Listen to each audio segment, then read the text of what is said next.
Bonjour, je m'appelle Miron Cusa, je suis psychomotricien dans un CESAD et un centre d'accueil de jour, un CAJ. Et je travaille auprès d'une population présentant une déficience intellectuelle ou bien des troubles cognitifs. Ça fait longtemps que je voulais faire une petite vidéo pour présenter quelques applications numériques que j'utilise en séance de psychomotricité. Je profite un petit peu du confinement pour la faire. Alors, c'est une vidéo qui s'adresse à la fois aux professionnels, psychomotriciens et psychomotriciennes, éventuellement ergothérapeutes pour certaines applications ou orthophonistes, voire graphomotriciens, graphothérapeutes, mais également aux familles qui veulent utiliser la tablette avec leur enfant le temps de ce confinement, le temps que les séances puissent reprendre dans les écoles. Voilà, alors l'utilisation de la tablette numérique pose question en psychomotricité. Ça peut paraître paradoxal d'utiliser ce moyen, puisqu'on est quand même plutôt dans la globalité du corps, dans le mouvement, mais c'est intéressant quand même de l'utiliser avec parcimonie. Moi, je l'utilise à peu près 10 minutes dans la séance, souvent vers la fin, en fin de séance. Et on va voir quand même qu'il y a un certain nombre d'applications qui peuvent être intéressantes, notamment pour travailler tout ce qui est gestes graphiques, l'attention, la concentration, la mémoire, également la structuration spatiale. Et puis c'est un réel gain de place aussi quand on se déplace dans les écoles, par exemple, on a un grand sac à dos, ça peut permettre d'économiser un petit peu de place. Par exemple, on a des jeux comme le Tangram qui prennent beaucoup moins de place, le jeu de dames. Et puis c'est un outil ludique aussi que les enfants apprécient, donc c'est intéressant de pouvoir l'utiliser, mais je répète, avec parcimonie. Voilà, donc je vais vous présenter ces quelques applications que j'utilise et vous pouvez en retrouver d'autres sur Internet, je mettrai des liens. Alors, vous pourrez retrouver à la fois des applications sous iPad et sous Android.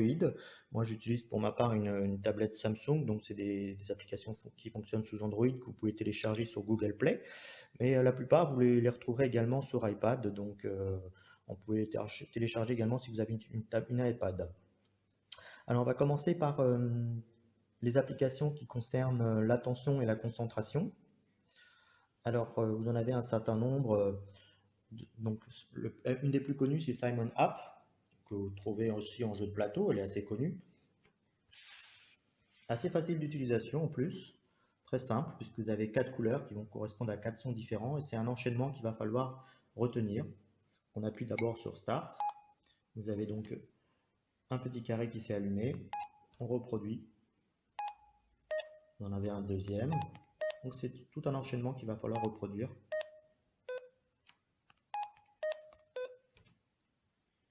Là on a déjà 3 points,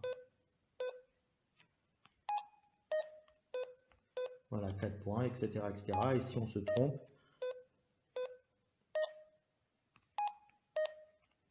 voilà par exemple, on a le nombre de points qu'on a réalisé. Donc il est bien nécessaire de faire écouter précisément l'enchaînement, de le laisser aller jusqu'au bout, parce que souvent il y a des enfants qui sont impulsifs, donc on va pouvoir voir l'impulsivité, qui ne vont pas attendre que ça se termine. Et il y a plusieurs aussi façons de procéder. Ça peut être lent, moyen, on ne voit pas trop avec la lumière, ou rapide, selon le rythme de l'enfant. Alors comme autre jeu d'attention, vous avez des classiques comme le Memory.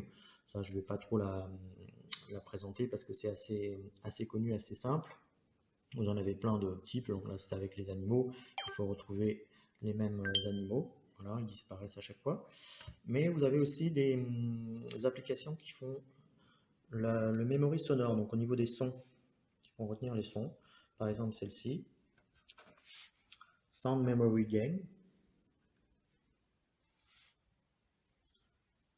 Assez simple d'utilisation aussi. Vous appuyez en haut à droite, puis vous choisissez la difficulté, le quadrillage.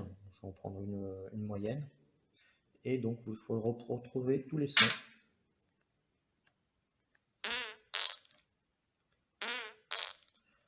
Voilà, dès que j'en ai retrouvé deux, bah, ça y est, ça nous les efface, etc., etc. C'est un outil très ludique. Donc on peut, si on fait une partie à plusieurs, bah, prendre des jetons et à chaque fois qu'on en gagne, on prend des jetons. Il y a un autre jeu d'attention un petit peu plus complexe. Déjà celui-là, c'est Speed Match. Ça, ce sont des parties qui durent 1 minute. Là, il faut être très attentif puisque ce sont des cartes qui vont être présentées. on appuie sur Start Game pour démarrer une nouvelle partie. Donc voilà, il nous présente une première carte. Et si c'est 2 fois la même carte, on appuie sur le vert. Si ça change de carte, on appuie sur le rouge. Donc là, c'est 2 fois la même carte, on appuie sur le vert. Là, ils ont changé de carte, on appuie sur le rouge. Ça peut être difficile à comprendre au début, mais dès qu'on a compris, on peut enchaîner. Le but après, c'est d'en enchaîner beaucoup parce qu'on n'a qu'une minute. Voilà, dès qu'on se trompe, eh bien, ils ne comptent pas le point. Ils enlèvent même des points. On a un système de points qui est là-haut. Donc là, j'ai déjà 625 points. 2 fois la même carte. Voilà, ça nous rajoute 100 points. Voilà.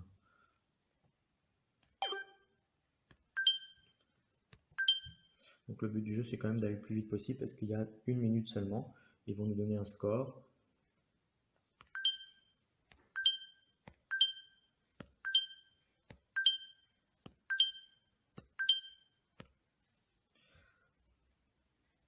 Voilà, score 1850.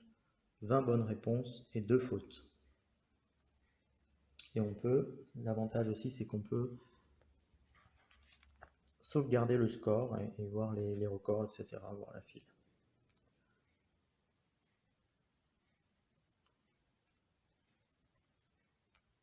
Un autre jeu d'attention, c'est le Speed Color, qui va être un petit peu plus compliqué celui-là, puisqu'en plus il faut savoir lire et même bien lire. On va être perturbé en fait par le mot qui est écrit. Il va falloir toucher la couleur du mot. Donc c'est pas la couleur. Voilà, par exemple, c'est pas le violet qu'il faut toucher, c'est le blanc, puisque c'est écrit en blanc. Là, c'est écrit en jaune, c'est écrit en turquoise. Il ne faut pas se laisser perturber, en fait, il ne faut pas lire ce qui est écrit. Il faut toucher juste la couleur. Et en plus, c'est très rapide. Donc, bon, ça, c'est peut-être un petit peu plus compliqué, mais pourquoi pas. Pour des enfants qui ont l'habitude, qui ont déjà une certaine performance, une certaine attention.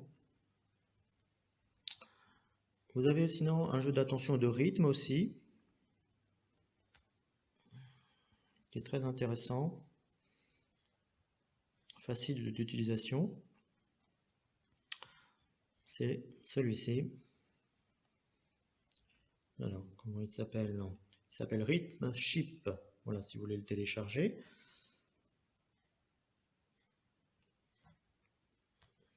Ça commence assez facilement et ça se complique assez vite. Il faut simplement reproduire les rythmes qui sont donnés par la tablette.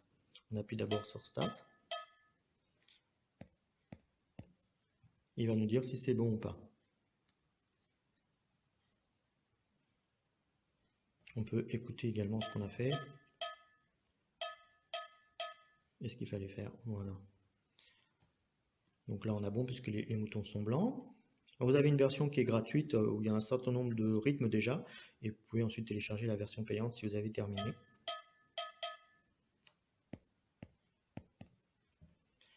Alors rien n'empêche d'utiliser ensuite. Donc les boutons sont blancs, c'est que c'est bon. Un tambourin, puis de faire reproduire ensuite les rythmes. La tablette, c'est vraiment un outil supplémentaire en séance. On n'est pas obligé de s'en contenter. On peut utiliser aussi également nos instruments classiques, notre matériel classique. Alors si on se trompe, là, il y a des moutons noirs qui vont apparaître. Too late, c'est trop lent. Too early, c'est qu'on a été trop rapide. Donc là, c'est faux. Il faut recommencer. Là, ça devrait être bon. Voilà, les moutons sont blancs. Voilà. On réécoute. Voilà, ça c'est ce qu'on a fait. Voilà, il est très intéressant pour travailler le rythme. Alors après, ça se complique.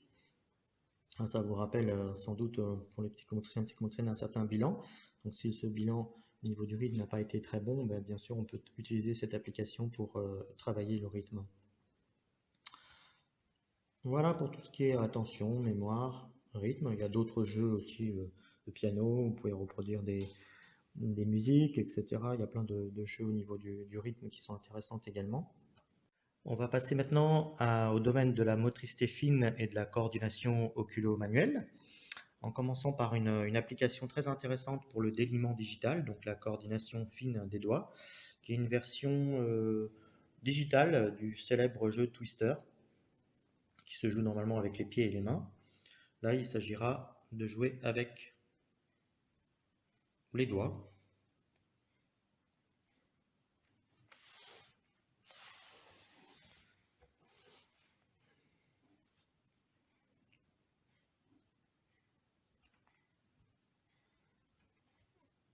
Alors, vous avez plusieurs versions. On va utiliser la version de base. Là, il suffit juste d'appuyer sur les ronds qui s'affichent de couleur, pas dans un trou, sinon on perd. Donc ça travaille aussi la rapidité d'exécution. Pas sur les bombes non plus. Alors on peut utiliser ensuite plusieurs doigts, changer de doigt à chaque fois, et pas faire sur la bombe. Voilà. Ensuite, vous avez le jeu classique, là, qui peut se jouer à un joueur, deux joueurs ou trois joueurs. Donc 3 joueurs, ça devient déjà un petit peu plus délicat, il faut avoir une grande tablette. On va essayer avec seulement 2 doigts. Un seul joueur, donc ça peut se jouer à 2. Là, je mets n'importe quel doigt sur un rond, et ensuite un autre doigt sur un deuxième rond de couleur. Et surtout, il faut lâcher ensuite, une fois que le rond n'est plus coloré. Voilà, là c'est un entraînement avec 2 doigts seulement, une sorte de gymnastique des doigts et de déliement. Et vous pouvez bien sûr rajouter des difficultés en essayant de changer de doigt à chaque fois, faire même un doigt après l'autre. Voilà. Alors ça peut se jouer aussi donc à 2 joueurs avec plus de doigts et ça devient plus complexe.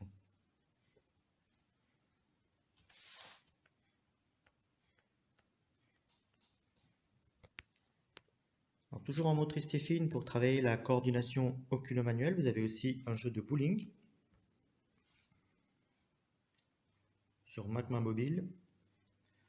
Vous avez une version gratuite qui est déjà très intéressante, Bowling Western, largement suffisante. Là vous pouvez mettre votre nom. Donc on peut jouer à un ou plusieurs joueurs, choisir sa boule. Il va s'agir simplement de lancer la boule en lançant le doigt comme ceci. Il faut être donc très précis. Là j'ai fait à côté.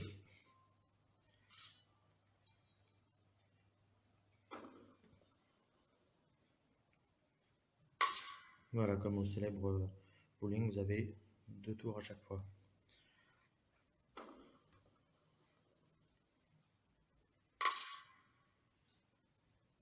La version payante offre plus de décors seulement, mais sinon la version gratuite est largement suffisante.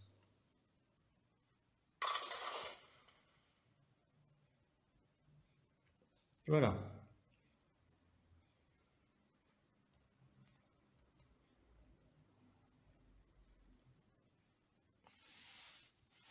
Voilà, pour la coordination oculo-manuelle et la motricité fine, vous avez aussi un jeu de labyrinthe qui commence à être intéressant aussi pour travailler le geste graphique. On verra aussi qu'il y a une utilisation en tenant la tablette. Là, ce sera intéressant pour le contrôle tonique, la régulation tonique. Là, il suffit juste en fait de suivre avec la balle, avec le doigt, faire avancer le ballon jusqu'à l'emmener ici. C'est un labyrinthe. Voilà. Et les difficultés augmentent. Il y a 3 niveaux différents pour les petits, moyens ou grands. Pour retrouver également le chemin. Voilà. Là, on verra la version tout à l'heure en tenant la tablette. C'est pour les jeux de régulation tonique. Il y en a 2 intéressants sur la tablette que j'ai téléchargé.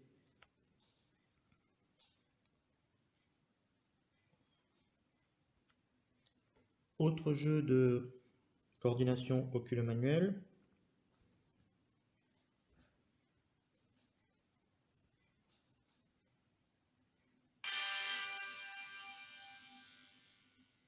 chez Oipo. Alors, il est assez ludique, assez simple et ludique.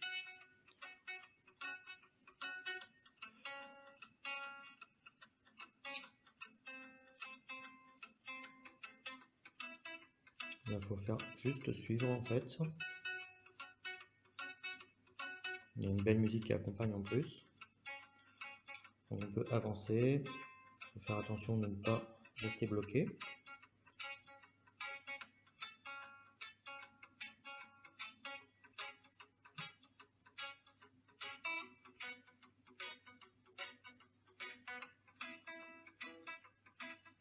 Voilà, et là si on sort, eh bien on perd.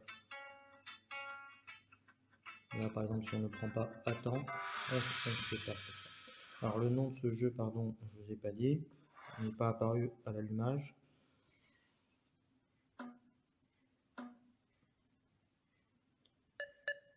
Il s'appelle Skillful Finger. Donc pour la coordination oculo-manuelle et le geste pré-graphique. Alors vous avez un autre jeu très intéressant pour travailler le graphisme aussi, et la coordination oculo-manuelle, qui est très ludique, qui est très apprécié des enfants, c'est Draw Race 2. C'est la version 2 de Draw Race. Je pense qu'il est téléchargeable également sur iPad.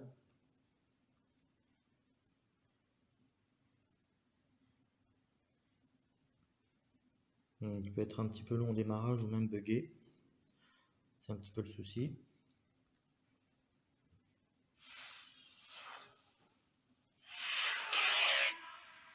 Il est très ludique et permet, avec un certain nombre de circuits, même en version gratuite, ou alors la version payante, elle est vraiment pas chère. Il permet d'avoir pour quelques euros pas mal de circuits. On peut jouer à partir de 1 joueur, 2 joueurs, 3 joueurs. Et là on choisit le nombre de circuits, donc on va en prendre 3. Vous avez les circuits de base. Le premier il est très simple, c'est juste ovale.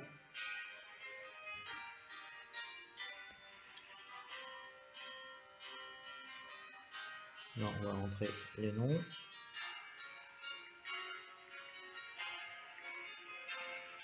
Notre nom. Voilà.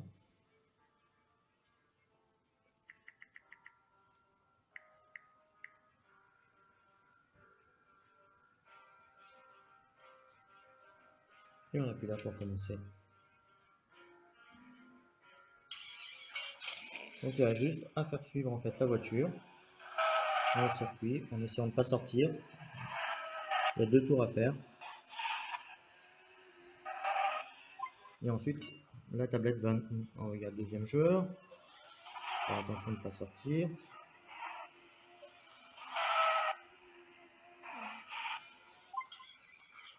Là la tablette va refaire en fait le chemin qu'on a fait. Et on a la possibilité d'accélérer, de mettre le turbo ici. Donc si possible pas dans les virages bien sûr. On est en ligne droite, on accélère comme ça. C'est tout ce qu'on peut faire sur la deuxième partie.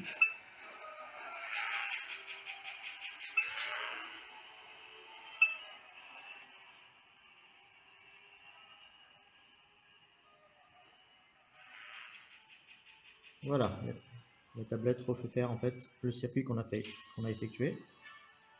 On va essayer un deuxième circuit. Donc vous avez différents circuits qui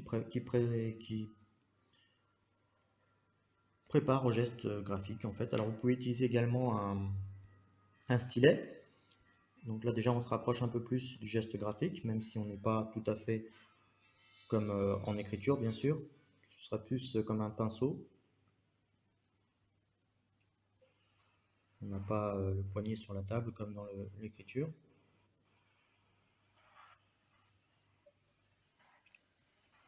Il y a un petit bug là.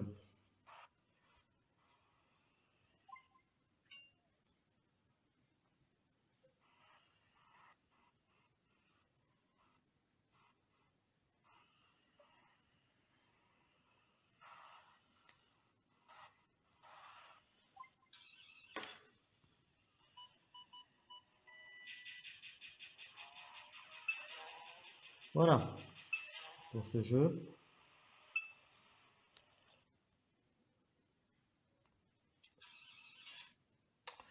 Très intéressant et qui est très demandé par les enfants. Ensuite, on va rentrer dans le graphisme un peu plus pur avec graphisme préécriture. Graphisme préécriture pour enfants. Vous le trouvez avec ce logo, ce G. Et là, vous pouvez en fait travailler les formes de base, les fameux signes prescripturaux, verticales, horizontales, les obliques, les ronds, de manière très ludique.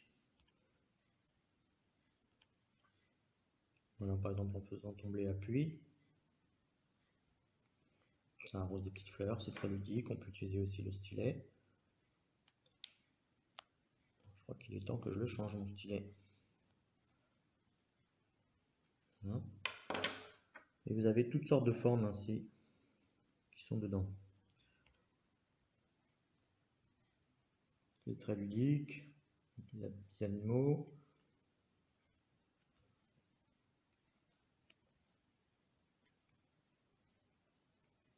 Il faut bien prendre le temps d'aller jusqu'au bout, bien accompagner le geste. Voilà.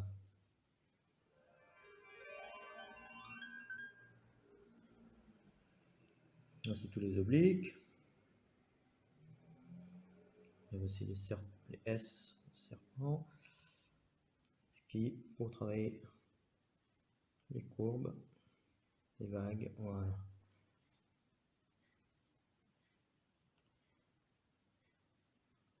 Les fameuses vagues dans la mer.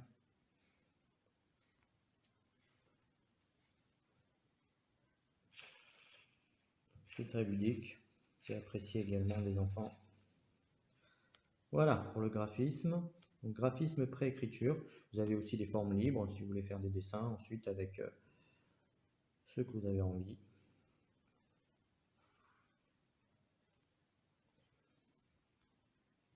Voici un autre jeu intéressant pour la coordination oculo-manuelle, c'est le Glow Hockey. Alors c'est un petit peu comme le jeu de plateau qui est très connu, de hockey qu'on prend avec les doigts. Donc là pareil, la version gratuite est largement suffisante. On peut jouer contre la tablette ou à deux. En séance, on peut jouer à deux, là je suis tout seul. Il y a différents niveaux de difficulté quand on joue contre la tablette. Il faut donc pousser avec son doigt ce cercle pour envoyer la balle de l'autre côté, mettre un but. Là, je viens de me faire prendre un but.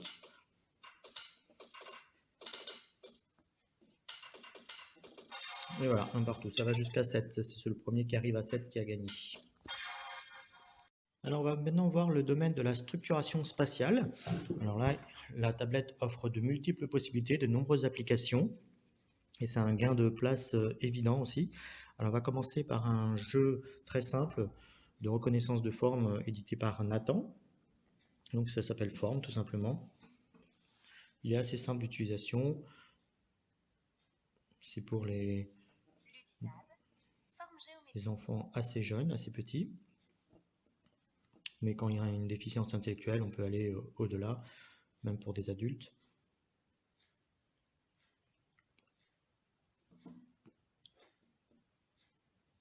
Le lexique. Touche chaque image pour entendre son nom. Cercle jaune. Carré rouge. Voilà, ça permet d'avoir déjà un petit peu les noms de chaque forme. Et ensuite, il y a le jeu à proprement parler. Le Luditab. Donc là, c'est des associations. Pièces à la bonne place. Donc là, on va commencer par les formes vides.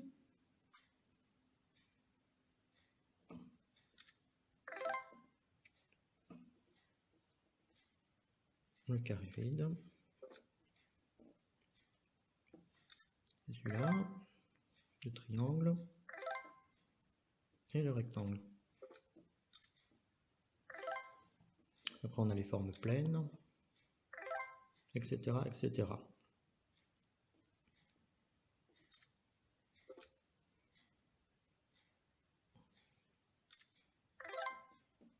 Le volume, c'est ici.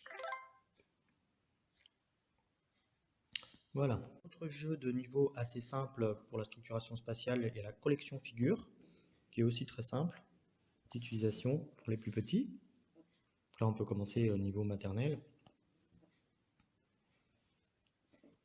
Par exemple, on choisit la figure que l'on veut faire, la fleur, la maison. On a juste à poser ensuite les figures au bon endroit. Donc c'est très simple d'utilisation, ça permet de se familiariser avec les formes de base.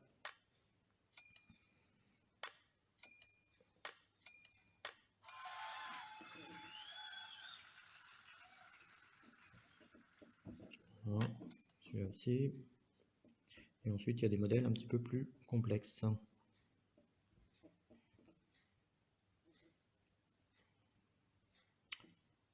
Pareil, il y a une version gratuite et une version ensuite payante, plus difficile. Là, vous avez différentes façons de jouer. Je n'ai pas montré tout, mais il y a des difficultés supplémentaires ensuite. Sinon, vous avez un jeu de dames, assez simple aussi d'utilisation. Un jeu de classique de dames. Il y a le tangram aussi, qu'on peut retrouver ici, avec des formes déjà plus complexes. On peut choisir les personnes, les animaux.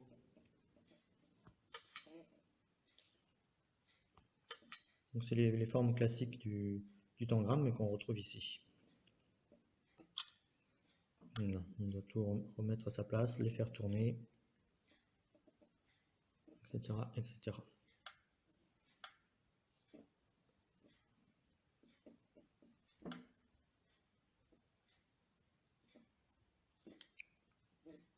Voilà, donc je ne vais pas tout faire. Sinon, il y a également coloris ou casse-tête. On va montrer plutôt celui-là. Il y en aurait plein d'autres à montrer, mais on va faire très simple.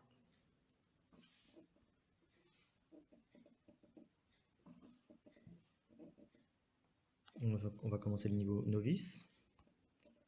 Donc là, il faut essayer de replacer tous les éléments de cette façon-là pour retrouver la forme initiale. Donc là, le niveau est assez simple. Après, ça va devenir plus complexe. Il y aura des formes de plus en plus compliquées. Donc on peut bien les mélanger et puis essayer de les rassembler ensuite.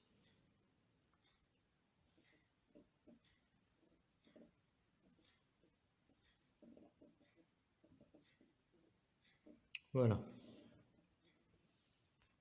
Et puis sinon, il y a des jeux comme le Puissance 4. Là, il s'appelle 4 in a line. 4 en ligne. Donc pareil, on peut jouer contre la tablette ou à 2 joueurs. On choisit. Si on est en séance avec l'enfant, on peut jouer à 2. Donc là, on introduit la pièce ici en haut. Elle descend. On voit la tablette qui joue.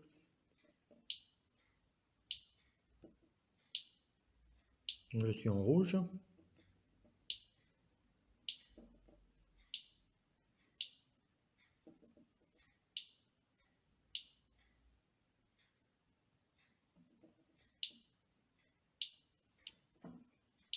Voilà.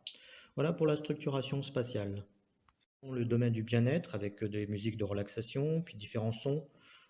Si on utilise la salle Snowdalen par exemple, ça peut être intéressant de se faire sa propre musique pour accompagner une relaxation également.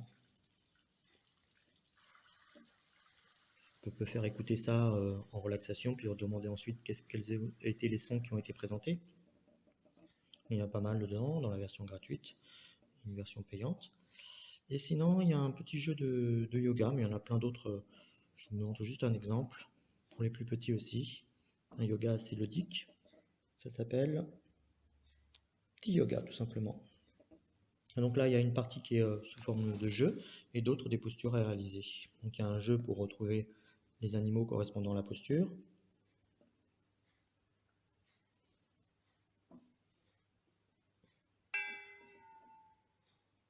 Un grenouille, etc., etc. L'arbre.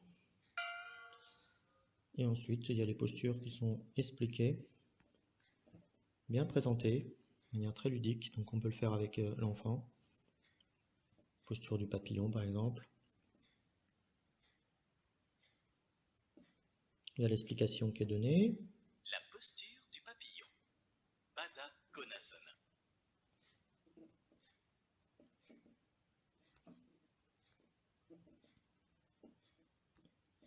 La posture du papillon. Baddha Konasana. Avec tes jambes, tu bats des ailes comme un papillon. Tu es assis, jambes pliées et les pieds joints. Tiens. On montre rapidement les autres postures. Posture de la montagne, les différentes étapes. Voilà. Il y en a plein d'autres de ce type. Voilà, on va terminer par un domaine auquel on n'aurait pas forcément pensé sur une tablette. C'est le domaine de la régulation tonique. Oui, ça peut paraître étonnant de travailler ça sur tablette. Alors là, il faut enlever, si on a une protection, il faut prendre là vraiment la tablette dans les mains, puisque ça va être un travail qui va se faire tablette à la main. Donc ça peut se faire aussi avec un smartphone pour travailler plus spécifiquement le poignet. Donc la régulation tonique, en fait, on a des jeux comme... alors là, le plus simple pour les plus petits, c'est le Doodle Grub. Donc ça se joue avec tablette à la main. Il va falloir déplacer la tablette en fait pour faire bouger. Là, en l'occurrence, ça va être une chenille. Donc en fait, je descends la tablette, la chenille monte. Je monte la tablette, la descend dans ce sens-là, la chenille monte. Dans l'autre sens, elle descend. Je vais à gauche, à droite. Donc là, c'est tout simple. Il faut aller attraper les pommes. Ah, et pas se faire manger, bien sûr. Là, c'est vraiment le niveau pour les tout petits.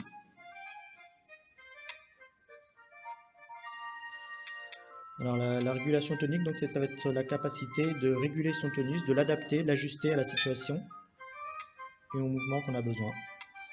Donc, je commence toujours par un petit peu de relaxation avant de faire ce type de travail. C'est bien de commencer par un petit peu de détente au niveau des épaules, des bras, des poignets surtout. Une petite relaxation. Alors, il y en a un deuxième qui est toujours... Là, c'est un labyrinthe, c'est Kids Maze. Kids Maze, je ne sais pas comment on dit en anglais.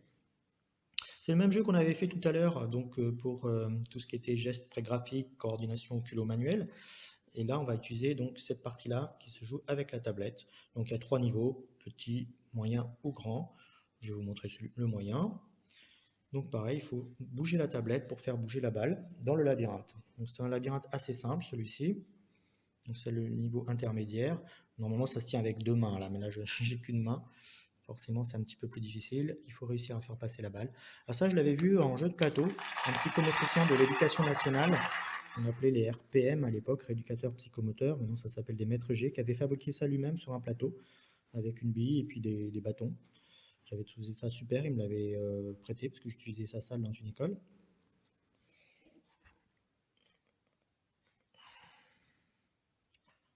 Il faut faire des mouvements, si possible, très petits mouvements. Il faut à peine bouger la tablette pour réussir à passer. Surtout si on prend le niveau qui est un petit peu plus dur. Voilà, donc là, ça va être encore plus petit. Donc plus difficile, il faut faire des mouvements encore plus lents.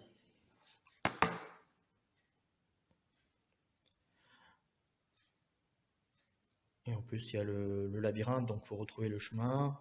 Là, pour l'instant, c'est des labyrinthes qui sont assez simples. Je vais vous montrer ensuite une application avec des labyrinthes un peu plus complexes et plus ludiques. C'est celui-ci, Magical Maze. Voilà.